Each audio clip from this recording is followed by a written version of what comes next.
नमस्कार, जय हिंद साथियों। अमन स्टडी पॉइंट एएसपी फैमिली में आप सभी का स्वागत है और उम्मीद करते हैं कि आप सभी स्वस्थ होंगे, अच्छे होंगे और बेहतर होंगे।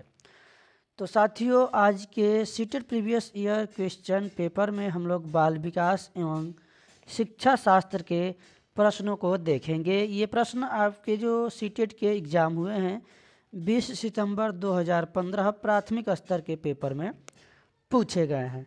तो चलिए शुरू करते हैं वीडियो को। और वीडियो को शुरू करने से पहले आपसे एक बहुत ही ज़रूरी बात हम कहना चाहेंगे कि साथियों, जो अमन स्टडी पॉइंट एएसपी चैनल के साथ जुड़ चुके हैं या फिर इस फैमिली का मेंबर बन चुके हैं या मेंबर बनने वाले हैं, आप सभी से एक ही गुजारिश है कि आप लोग नोटिफिकेशन आने का इंतज़ार मत कीजिए। नोटिफिकेशन आएगा और सीटेट का एग्ज़ाम होगा, उसके पहले आपको अपनी तैयारी शुरू कर देनी है। बहुत से जो हमारे फैमिली मेंबर है ये सोचते हैं कि जब नोटिफिकेशन आ जाएगा तब हम अपनी पढ़ाई शुरू करेंगे, तो ऐसा नहीं करना है।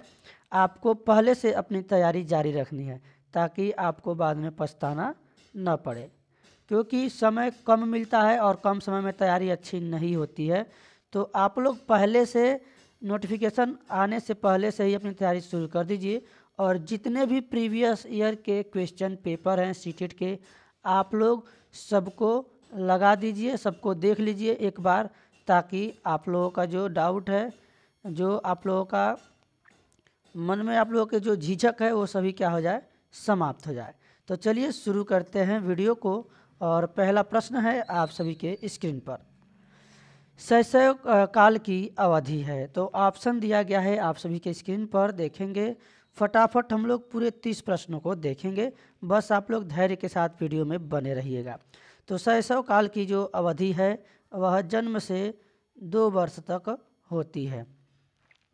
ऑप्शन में इस प्रश्न का जो है सही जवाब जाएगा बी के साथ। ये जिन पियाजे के द्वारा जो दिया गया है यहाँ पर, जन्म से 2 वर्ष, कहीं कहीं आपको जन्म से 5 वर्ष मिलेगा शैशवावस्था, बाल्यावस्था मिलेगा 5 से 12 वर्ष, और 12 से 18 वर्ष किशोरावस्था, और 18 से ऊपर की जो अवस्था होती है प्रौढ़ावस्था भी देखने को मिलेगा। तो फिलहाल यहाँ पर हम लोग बी के साथ आंसर लगाएंगे। चलेंगे अगले प्रश्न की ओर। पियाजे के अनुसार 2 से 7 वर्ष के बीच का एक बच्चा संज्ञानात्मक विकास की किस अवस्था में है। तो देखिए अगला प्रश्न आपका पियाजे से ही है और इस प्रश्न का सही जवाब जाएगा ऑप्शन ए के साथ, पूर्व संक्रियात्मक अवस्था।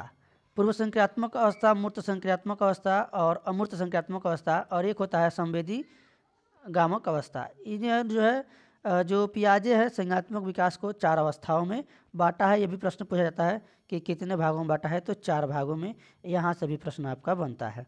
अगला प्रश्न है, विकास रिक्त स्थान से रिक्त स्थान की ओर बढ़ता है। तो साथियों इस प्रश्न का सही जवाब होगा आपका ऑप्शन ए, यानी सामान्य से विशिष्ट की ओर। विकास सामान्य से विशिष्ट की ओर बढ़ता है। चलेंगे अगले प्रश्न की ओर। अगला प्रश्न है, जब वयस्क सहयोग से सामंजस्य कर लेते हैं तो वे बच्चे के वर्तमान स्तर के प्रदर्शन को संभावित क्षमता के स्तर के प्रदर्शन की तरफ प्रगति क्रम को सुगम बनाते हैं। इसे कहा जाता है। तो इसे क्या कहा जाता है साथियों? इसे कहा जाता है सहयोग देना। ऑप्शन बी इस प्रश्न का सही जवाब हो जाएगा। चलेंगे अगले प्रश्न की ओर। और एक बार सभी साथी इस वीडियो को शेयर कर देंगे ताकि ये वीडियो आप सभी के दोस्तों और मित्रों तक पहुंच सके। नवीन जानकारी को शामिल करने के लिए वर्तमान स्कीमा यानी अवधारणा में बदलाव की प्रक्रिया रिक्त स्थान कहलाती है। तो ऑप्शन है आप सभी के स्क्रीन पर और इस प्रश्न का सही जवाब होगा ऑप्शन सी, यानी समायोजन यानी एडजस्टमेंट्स। चलेंगे अगले प्रश्न की ओर। अगला प्रश्न है आप सभी के स्क्रीन पर। मध्य बाल्यावस्था में भाषा रिक्त स्थान के बजाय रिक्त स्थान अधिक है। ऑप्शन है आप सभी के स्क्रीन पर। साथियों इस प्रश्न का सही जवाब होगा ऑप्शन बी, सामाजिकृत के बजाय अहम केंद्रित अधिक है। मध्य बाल्यावस्था की बात की गई है। चलेंगे अगले प्रश्न की ओर, देखेंगे अगले प्रश्न को। बाल केंद्रित शिक्षा में शामिल है। वीडियो की क्वालिटी में अगर थोड़ी दिक्कत आ रही हो तो आप लोग वीडियो का रेजुलेशन अपना बढ़ा लीजिएगा। तो बाल केंद्रित शिक्षा में साथियों शामिल है बच्चों के लिए हस्तपरक गतिविधियाँ। यहाँ पर ऑप्शन ए इस प्रश्न का सही जवाब होगा, प्रतिबंधित नहीं लगाना है।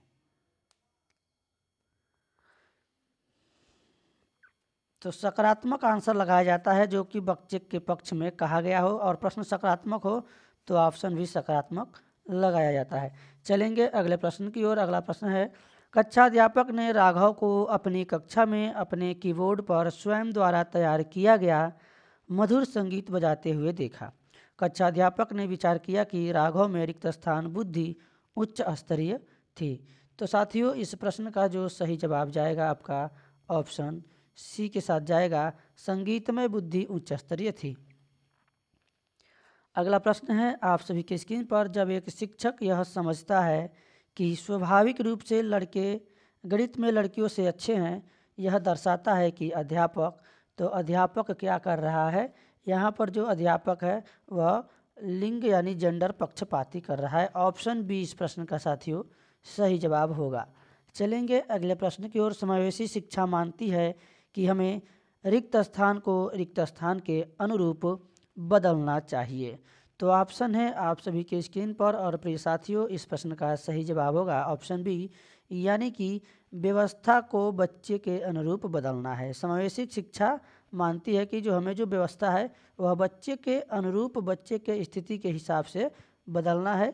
ऑप्शन बी के साथ आंसर लगाएंगे। बच्चों में ज्ञान की रचना करने की, अर्थ और निर्माण करने की क्षमता होती है। इस परिप्रेक्ष्य में एक शिक्षक की भूमिका है। तो साथियों ऑप्शन है आप सभी के स्क्रीन पर और इस प्रश्न का जो सही जवाब जाएगा ऑप्शन सी के साथ जाएगा, सुगमकर्ता की। यानी जो शिक्षक की भूमिका होनी चाहिए सुगमकर्ता की होनी चाहिए।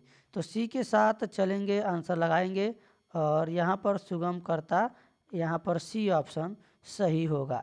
अगला प्रश्न है आप सभी के स्क्रीन पर, इनमें से कौन सी विशेषता प्रतिभाशाली बच्चों की नहीं है? तो ऑप्शन है साथियों आप सभी के स्क्रीन पर देखेंगे। इस प्रश्न का जो सही जवाब जाएगा ऑप्शन सी के साथ, निम्न औसतीय मानसिक क्रियाएं। क्योंकि पूछा गया है कौन सी बच्चों की, प्रतिभाशाली बच्चों की विशेषता नहीं है, प्रश्न नकारात्मक है, आंसर भी नकारात्मक विकल्प के साथ लगाएंगे।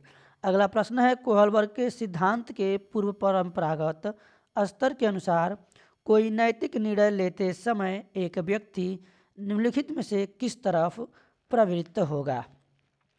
तो साथियों आपको जब भी समय मिले आप एक बार वीडियो को देख लीजिएगा। थोड़ा कम भी समय है तो वीडियो की स्पीड बढ़ाकर देखिएगा, परंतु वीडियो को ज़रूर देखिएगा ताकि यहाँ से क्लियर हो सके कि प्रीवियस ईयर में किस प्रकार से प्रश्न पूछे जाते हैं। तो साथियों इस प्रश्न का सही जवाब होगा अंतर्निहित संभावित दंड। ऑप्शन ए के साथ आंसर लगाएंगे। चलेंगे अगले प्रश्न की ओर। यहाँ पर प्रश्न में पूछा गया है पूर्व परंपरागत के स्तर के अनुसार। अगला प्रश्न देखेंगे। अगला प्रश्न है आप सभी के स्क्रीन पर, शिक्षार्थियों यानी अधिगमकर्ता की व्यक्तिगत विभिन्नताओं के संदर्भ में शिक्षिका को चाहिए। तो क्या करना चाहिए? तो यहाँ पर जो है शिक्षिका को विविध प्रकार की अधिगम परिस्थितियों को उपलब्ध कराना चाहिए। ऑप्शन ए इस प्रश्न का सही जवाब होगा। अगला प्रश्न है, निम्नलिखित में से कौन सा बाल विकास का एक सिद्धांत नहीं है? तो साथियों इस प्रश्न का सही जवाब होगा ऑप्शन डी, सभी विकास तथा अधिगम एक समान गति से आगे बढ़ते हैं। ये एक समान नहीं बढ़ते हैं, ये नहीं पूछा गया है इसीलिए हमने नहीं वाले को लगाया। ये जो है सबकी जो विकास की दर होती है वह भिन्न भिन्न होती है, अलग अलग होती है। चलेंगे अगले प्रश्न की ओर। अगला प्रश्न है आप सभी के स्क्रीन पर, निम्नलिखित में से कौन सा आकलन करने का सर्वाधिक उपयुक्त तरीका है? तो इस प्रश्न का सही जवाब होगा ऑप्शन बी, यानी कि आकलन शिक्षण अधिगम में अंतर्निहित प्रक्रिया है। तो साथियों बी इस प्रश्न का सही जवाब होगा। अगला प्रश्न है, निम्नलिखित में से कौन सा सृजनात्मक से संबंधित नहीं है। तो देखेंगे साथियों इस प्रश्न का सही जवाब, इसका जो सही जवाब आपका होगा ये होगा अपसारी चिंतन। यहाँ पर जो है सृजनात्मकता से संबंधित जब भी आपसे पूछा जाए तो आप अपसारी चिंतन के साथ आंसर लगाएंगे। अपसारी चिंतन को जो है सृजनात्मक चिंतन भी कहते हैं। इसको आप हमेशा के लिए एक तरह से क्या करेंगे, अपने दिमाग में बैठा लेंगे। चलेंगे अगले प्रश्न की ओर। अगला प्रश्न है आप सभी के स्क्रीन पर। बच्चों के बारे में निम्नलिखित कथनों में से किस कथन से वाइगोत्स्की सहमत होते हैं। ऑप्शन है आप सभी के स्क्रीन पर और साथियों इस प्रश्न का सही जवाब होगा ऑप्शन ए। वाइगोत्स्की ने संज्ञानात्मक विकास को सामाजिक सांस्कृतिक सिद्धांत के परिप्रेक्ष्य में देखा है। तो यहाँ पर आंसर ए के साथ लगाएंगे। अगला प्रश्न है आप सभी के स्क्रीन पर। बच्चे जिज्ञासु प्राणी होते हैं। बच्चों के बारे में यहाँ पर बताना है कौन सा ऑप्शन सही होगा। चारों ओर के जगत को खोजने के लिए अपने ही तर्कों और क्षमताओं का उपयोग करते हैं। तो इस प्रश्न का जो सही सटीक जवाब होगा ऑप्शन ए होगा। ए के साथ आंसर लगाएंगे और चलेंगे अगले प्रश्न की ओर। बच्चों की त्रुटियों के बारे में निम्नलिखित में से कौन सा कथन सत्य है। ऑप्शन है आप सभी के स्क्रीन पर और साथियों इस प्रश्न का जो सही जवाब होगा आपका ऑप्शन बी होगा, यानी बच्चों की त्रुटियां उनके सीखने की प्रक्रिया का क्या है, एक पार्ट है, यानी एक अंग है। तो यहाँ पर बी के साथ आंसर जाएगा। चलेंगे अगले प्रश्न की ओर। अगला प्रश्न है आप सभी के स्क्रीन पर। बच्चों को यह सुनिश्चित कराना चाहिए कि उसकी कक्षा के सभी शिक्षार्थी अपने आप को स्वीकृत और सम्मानित समझें। इसके लिए शिक्षक को चाहिए कि वह उसे क्या करना चाहिए शिक्षक को। तो देखिए ये बाल विकास है, पेडागोजी है, साइकोलॉजी यानी मनोविज्ञान है। तो इसमें कड़े नियम नहीं बनाने हैं, बच्चे को दंड भी नहीं देना है। और यहाँ पर जो है कठोर परिश्रम, बार बार रटना, याद करना, ऐसे जो निगेटिव टैग वर्ड है ऐसे ऑप्शन को आंसर नहीं लगाना है। तो यहाँ पर अच्छे गलत, अच्छे बुरे की बात नहीं है। चलेंगे ऑप्शन डी की ओर देखेंगे। अपने शिक्षार्थियों की सामाजिक और सांस्कृतिक पृष्ठभूमि की जानकारी प्राप्त करें और कक्षा में विविध मतों को क्या करें, प्रोत्साहित करें यानी बढ़ावा दें। ऑप्शन डी इस प्रश्न का साथियों सही जवाब हो जाएगा। अगला प्रश्न है सुरेश सामान्य रूप से एक शांत कमरे में अकेले पढ़ना चाहता है, जबकि मदन एक समूह में अपने मित्रों के साथ पढ़ना चाहता है। यह उनके किस में विभिन्नता के कारण हैं। तो साथियों यह जो है उनमें जो है अधिगम शैली के विभिन्नता के कारण है, व्यक्तिगत भिन्नता के कारण है। ऑप्शन सी इस प्रश्न का सही जवाब होगा। चलेंगे अगले प्रश्न की ओर। भारत में भाषिक विभिन्नता बहुत है। इस संदर्भ में विशेषकर कक्षा 1 और 2 के प्राथमिक स्तर पर बहुभाषिक शिक्षार्थियों को अपनी मातृभाषा या कक्षाओं के बारे में सर्वथा उपयुक्त कथन है, यानी कौन सा उपयुक्त कथन है। इस प्रश्न का आंसर साथियों देखेंगे। इसका जो सही जवाब जाएगा आपका ऑप्शन नीचे है आपके सी और डी ऑप्शन सी के साथ जाएगा। यानी शिक्षक को सभी भाषाओं का सम्मान करना चाहिए और सभी भाषाओं में अभिव्यक्ति के लिए बच्चों को प्रोत्साहित करना चाहिए। तो प्रोत्साहित करना, बढ़ावा देना, अवसर देना, सहयोग करना, ऐसे सकारात्मक ऑप्शन जो है ज़्यादा सही होते हैं। चलेंगे अगले प्रश्न की ओर।